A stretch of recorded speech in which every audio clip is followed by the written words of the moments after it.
ನೋಡಿ ಫ್ರೆಂಡ್, ಈಗ ಅಲ್ಲಿಂದ ಬಿಟ್ಟು ಕಡಲೆಕಾಳು ಗಣಪತಿ ಅಂದ್ಬಿಟ್ಟು ಬಂದು ಇಲ್ಲಿಗೆ ಹೋಗ್ತಾ ಇದ್ದೀವಿ. ಕಡಲೆಕಾಳು ಗಣಪತಿ ಎಷ್ಟು ತುಂಬ ಚೆನ್ನಾಗೈತೆ ಅಂದರೆ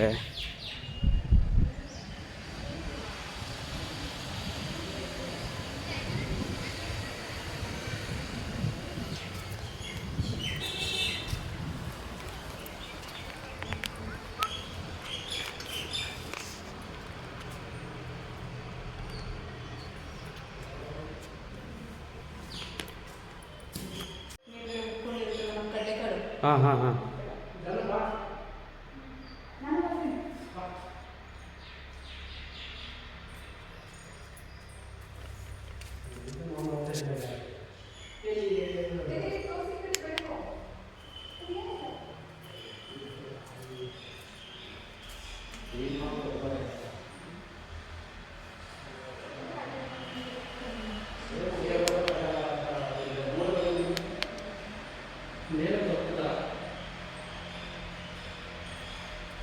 ಇಲ್ಲಣ್ಣ, ಏನು ಕಾಣ್ತಾನೆ ಇಲ್ಲ. ಟಾರ್ಚ್ ಹಾಕೊಂಡಿದ್ದೀರಣ್ಣ.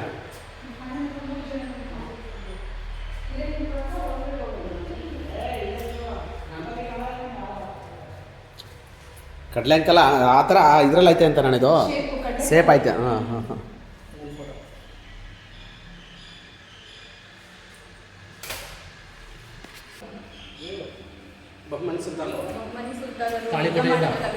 ತಾಳಿಕೋಟೆ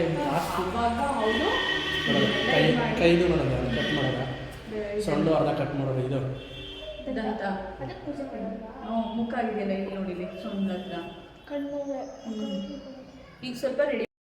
ದೇವರ ಟೈಮಲ್ಲಿ ಒಂದು ಆನೆ ಮೂರ್ತಿ ಮಾಡೋದು ಅಂತೇಳಿ ಇದು ಕಟ್ ಮಾಡ್ತಾರೆ. ಅಲ್ಲಿಂದಲ್ಲ ಮೇಡಮ್, ದೊಡ್ಡ ಆನೆ ಮೂರ್ತಿ ಮಾಡೋದು ಮಾಮೂಲಿ ಆಧುನಿಕ ಟೈಮಲ್ಲಿ ಇದನ್ನು ಇಟ್ಕೊಂಡು ಅಲ್ಲಿಗೆ ಸ್ಟಾಪ್ ಮಾಡಿದ್ದಾರೆ. ಅದಕ್ಕೆ ಆಕಾರ ತಂದಿದ್ದಾರೆ ಮೇಡಮ್. ಹೌದು ಮೇಡಮ್, ಆನೆ ಆಕಾರಕ್ಕೆ ತಂದಿದ್ದಾರೆ. ಅದು ಹಿಂದೆಗಡೆಲ್ಲ ಮೇಡಮ್ ಅಲ್ಲಿಗೆ ಸ್ಟಾಪ್ ಆಗಿರೋದು ಮೇಡಮ್. ಇದು ಸಾಸಿವೆ ಕಾಳು ಗಣಪತಿ, ಅದು ಕಡಲೆಕಾಳು, ಇದು ಸಾಸಿವೆ ಕಾಳು. ಸಾಸಿವೆ ಕಾಳು ಅಂತ ಯಾಕಂತಾರಂದರೆ ವಿಜಯನಗರ ಕಾಲಕ್ಕೆ ಒಬ್ಬರು ಸಾಸಿವೆ ಮಾಡ್ತಾರೆ ಮೇಡಮ್. ಸಾಸಿವೆ ಮಾರಿ ದೊಡ್ಡ ಕೋಟ್ಯಾಧೀಶರಾದ್ರಂತ ಅವರಿಗೆ ಒಂದು ದಿವಸ ವಿಜಯನಗರ ಬಿಟ್ಟು ಹೋಗೋಂಥ ಕಾಲ ಬರ್ತದೆ ಮೇಡಮ್. ಇಷ್ಟೆಲ್ಲ ಸಂಪಾದನೆ ನಾನು ವಿಜಯನಗರ ಬಿಟ್ಟು ಹೋಗ್ತಾ ಇದ್ದೀನಿ, ನನ್ನ ಹೆಸರಿಲ್ದಂಗೆ ಆಗುತ್ತಲ್ಲ ಅಂತೇಳಿ ಅದೇ ಲಾಭದ ದುಡ್ಡಲ್ಲಿ ಆ ಇಂದ್ರನ ಕೆತ್ತನೆ ಮಾಡಿಸಿ ಅದಕ್ಕೆ ಸಾಸಿವೆ ಕಾಳು ಗಣಪತಿ ಅಂತೇಳಿ ಹೆಸರು ಉಳಿಸಿ ಹೋಗ್ತಾರೆ ಮೇಡಮ್.